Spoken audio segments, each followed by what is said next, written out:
الحمد لله رب العالمين والصلاة والسلام على سيد الأنبياء والمرسلين وعلى آله وأصحابه أجمعين أما بعد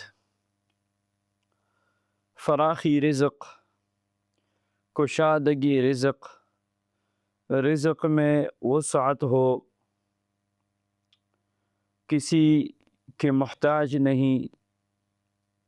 نبی کریم صلی اللہ علیہ وسلم نے فقر کے بارے میں ارشاد فرمایا ہے، کاد الفقر ان یکون کفرا۔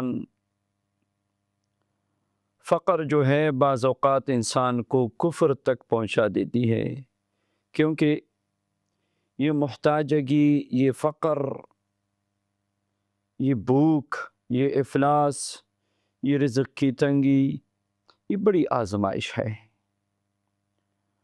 اور چونکہ ہم دنیا میں رہ رہے ہیں، دنیا کی زندگی آسان نہیں ہے، یہاں آزمائشی ہی آزمائشیں ہیں۔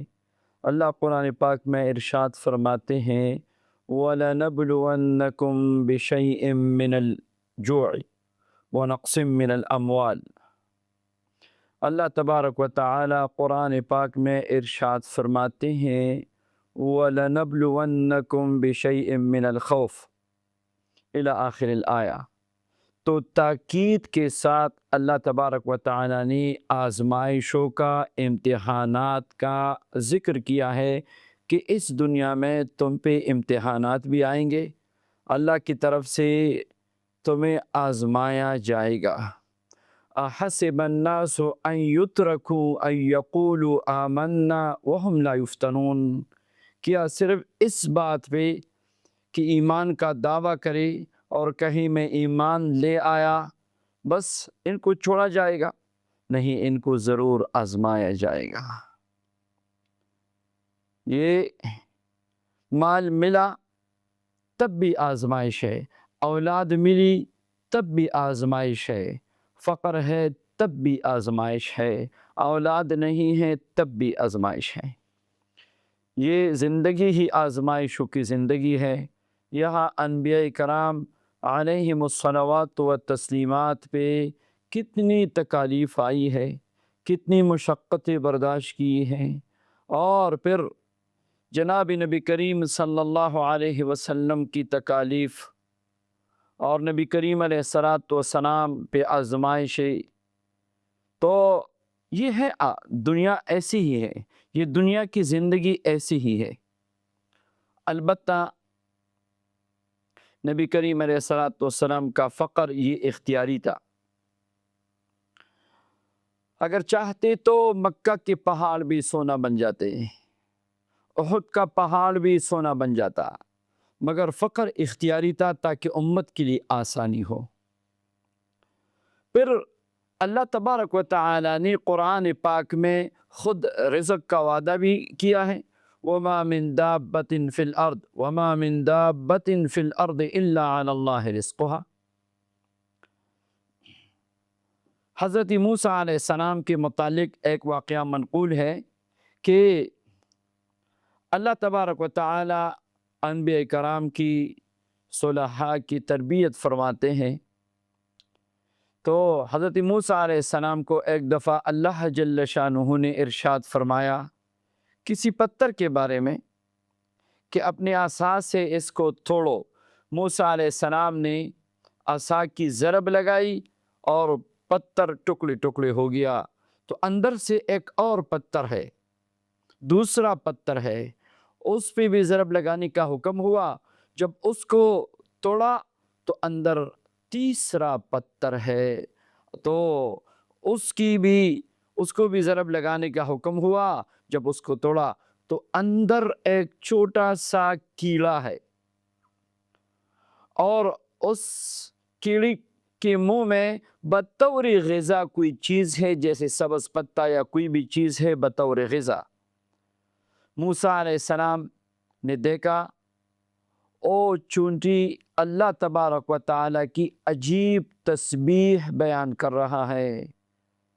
او چھوٹی سی چونٹی یا کیڑا او اللہ کی تسبیح بیان کر کے کہہ رہا ہے سبحان من یرانی، سبحان من یعرف مکانی، سبحان من یذکرنی ولا ینسانی۔ اللہ اکبر۔ آپ سن لیجئے، سبحان من یرانی، پاکی ہے اس ذات کے لیے جو مجھے 3 پتھروں کے اندر بھی دیکھ رہا ہے۔